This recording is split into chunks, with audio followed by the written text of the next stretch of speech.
Hi అండి, నమస్తే అండి అందరికీ. ఈరోజైతే మన కిచెన్లోని పల్లీలు నువ్వులతోని పట్టి తయారు చేసుకుందామండి. దీనికోసం కప్పున్నర ఏదో ఒక మెజర్మెంట్ కప్ తీసుకోండి. కప్పున్నర పల్లీలు తీసుకోవాలి. ఈ వేసిన పలుకులు చక్క మంటని చాలా తక్కువలో పెట్టుకొని వేయించుకుంటే లోపల వరకు పలుకులు పచ్చి లేకుండా వేగుతాయనే విషయం మన అందరికీ తెలిసిందే కదండి. అలాగా పలుకులు చక్కగా మంటను తక్కువలో పెట్టుకొని కంటిన్యూస్గా కలుపుకుంటూ చక్కగా వేయించుకోవాలండి. ఇలా పల్లీలన్నీ వేగిపోయిన తర్వాత దాన్ని ఒక ప్లేట్లో పెట్టుకొని చక్కగా చల్లారనివ్వాలి. ఇప్పుడు అదే ప్యాన్లోని ఒక కప్పు నిండా నువ్వుల పప్పు తీసుకోవాలండి. ఇలాగ నువ్వుల పప్పు శుభ్రం చేసుకుని నువ్వుల పప్పును తీసుకొని చక్కగా మంటని సిమ్లో పెట్టేసుకుంటే 1-2 నిమిషాల కల్లా ఇలాగా దోరగా వేగిపోతుందండి పప్పు. చూసారు కదా, ఇలాగా చిన్నగా గోల్డెన్ కలర్లోకి వస్తుంది. అప్పుడు వచ్చిన తర్వాత దీన్ని కూడా వేరే ప్లేట్లోకి తీసుకొని పలుకులు కూడా చల్లారబెట్టుకుందాం. ఇప్పుడు మనం పలుకులు చల్లారిపోయిన తర్వాత తొక్కలు తీసుకోవాలి. తీసి చెరిగిన తర్వాత ఇలా పప్పు రెడీ అవుతుంది. దీన్ని మళ్ళీ హ్యాండ్తో గట్టిగా ప్రెస్ చేస్తే బద్దలుగా అవుతుంది అన్నమాట. మొత్తం గుండు పప్పుల్లా ఉండకుండా ఇలా బద్దలు అవుతే చక్కీకి చాలా బాగుంటుందండి. ఇలాగ పైన పలుకులన్నీ తీసుకొని వేయించి చల్లారిపోయిన నువ్వుల పప్పులోకి తీసుకోవాలి. ఈ కిందనే ఉన్నాయి చూడండి, అవి కొంచెం చేదుగా ఉంటాయి అన్నమాట. అందుకే అవి నేను వదిలేస్తాను.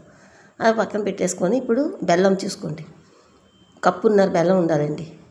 చూసారు కదండి, ఈ బెల్లంలోకి 2 స్పూన్లు వాటర్ వేసుకొని బెల్లాన్ని కరిగించుకోవాలి. వాటర్ 1 స్పూన్ ఎక్స్ట్రా అయినా పర్వాలేదండి, తక్కువ మాత్రం వేసుకోకండి. తొందరగా పాకం వచ్చి విరవిరలాడిపోతుంది అన్నమాట పాకం. 1 స్పూన్ వాటర్ కొంచెం ఎక్స్ట్రా వేసినా సరే ఏం ప్రాబ్లం లేదు.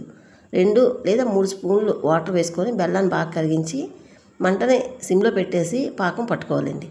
హైలో పెడితే పాకం తొందరగా వచ్చేస్తే జిగురు ఉండదండి. సో ఈ చిన్న టిప్స్ పాటిస్తే ఫస్ట్ టైం చేసిన వాళ్ళైనా చక్కగా చేసుకోవచ్చండి. పైగా ఇది చాలా హెల్తీ అండి. పిల్లలకైనా మన ఆడవాళ్ళకైనా ఎవరికైనా చక్కగా ఈవినింగ్ ఒక్క చక్కీ ముక్క తిన్నాం అనుకోండి, చాలా బాగుంటుంది. ఇలా పాకాన్ని కొంచెం నీళ్ళు తీసుకొని బౌల్లోకి ఒక స్పూన్ పాకం వేసుకొని తీసి మళ్ళీ నీటిలోకి విడిచిపెట్టినప్పుడు సౌండ్ వస్తుంది. చూడండి, వినండి కొంచెం.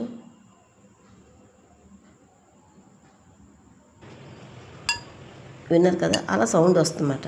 అలా సౌండ్ వస్తే మనకి చక్కీకి పాకం రెడీ అయిపోయినట్టే. లేదు ఇలాగ వేళ్ళతో తుంచితే 2 ముక్కలు అవ్వాలన్నమాట. అలా ముక్కలు అయినా సరే పాకం వస్తుందన్నమాట. పాకం రెడీ అయిపోయినట్టే మనకి. ఇలా రెడీ అయిపోయిన పాకానికి చక్కగా పాకం సిమ్లో పెట్టేసుకొని మనం వేయించి పొట్టు తీసుకున్న పల్లీలు అలాగే నువ్వుల పప్పు కూడా వేసుకొని పాకంలోకి అంతా బాగా కలిసేటట్టు కలుపుకోవాలి.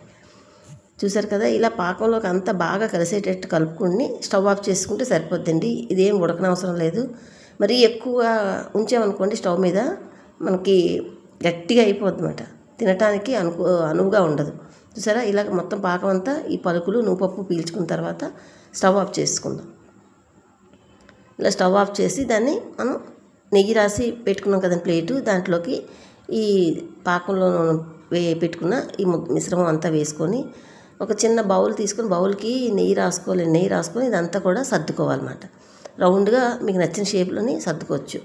ఇలా చక్కగా సర్దుకున్న తర్వాత అంతా రౌండ్గా చేయడం కోసం ఇలాగ దగ్గరగా పెట్టిన తర్వాత వేడి మీద కొంచెం ఒక 5 నిమిషాలు పోయిన తర్వాత కొంచెం వేడి చల్లారుతుంది కదండి, అప్పుడు మనం ఘాట్లు పెట్టుకోవాలండి. లేకపోతే చక్కీ తర్వాత ముక్కలుగా కట్ చేసుకోవడం కష్టమైపోతుంది. ఇలాగ చక్కగా ఘాట్లు పెట్టుకొని చక్కగా మనకి ఏ షేప్లో కావాలంటే ఆ షేప్లోని ఘాట్లు పెట్టుకొని పూర్తిగా చల్లారిపోతుంది కదండి. పూర్తిగా చల్లారిపోయిన తర్వాత చక్కీ వచ్చేస్తుందండి. అప్పుడు మనకి ఘాట్లు పెట్టుకున్న దగ్గర ముక్కలు విరుచుకుంటే విరిగిపోతాయి అన్నమాట. ఇంతేనండి, చాలా సింపుల్గా తయారు చేసుకోవచ్చు. చూసారు కదండి, చల్లారిపోతే ఇలాగా వచ్చింది. ఒకవేళ మీరు ఇంకా ముద్రపాకం పట్టేసి ప్లేట్కి అంటుకుపోయి చక్కీ రాలేదనుకోండి, ఒక్క చిన్న సెగ చూపించామనుకోండి, పొయ్యి స్టవ్ వెలిగించి సిమ్లో పెట్టి ఒక్క క్షణం స్టవ్ మీద పెడితే ప్లేటు చక్కీ వెంటనే వచ్చేస్తుంది. ఇది మనం ఘాట్లు పెట్టుకున్నట్టు ముక్కలన్నీ విరుచుకొని చక్కగా ఒక వేడంతా చల్లారిపోయాక 8 బాక్స్లో పెట్టుకుంటే రోజు ఈవినింగ్ పిల్లలు స్కూల్ నుండి వచ్చినప్పుడైనా మనకైనా తీసుకున్నాం అనుకోండి, శరీరానికి కావాల్సినంత ఐరన్ మనకి పుష్కలంగా అందుతుందండి. పైగా చాలా రుచిగా ఉంటుంది. ఫస్ట్ టైం చేసిన వాళ్ళైనా ఏమాత్రం పాడైపోతాయని భయం లేదండి. ఈ చిన్న టిప్స్ పాటిస్తే సరిపోతుంది. 2.5 కప్పులు తీసుకుంటే కప్పున్నర బెల్లం అండి. కప్పున్నర వేరుశనగ పలుకులకి కప్పు నువ్వుల పప్పుకి కప్పున్నర బెల్లం తీసుకొని పాకం పట్టి ఇలాగా వేడి మీద అయితే ఉండలు చుట్టడం అవ్వక ఇలా చక్కీ పోసుకుంటే ఈజీగా తయారు చేసుకోవచ్చండి. ఇది హెల్దీ అండ్ టేస్టీ స్వీట్ అండి, మన ట్రెడిషనల్దే, చాలా బాగుంటుంది కదండి. ఈ పల్లి నువ్వుల పప్పు చక్కీ మీలో ఎంతమందికి ఇష్టమండి? నాకైతే చాలా చాలా ఇష్టమండి. నేను చాలా తక్కువ స్వీట్లు తింటాను, దాంట్లో నాకు ఇది చాలా ఇష్టం.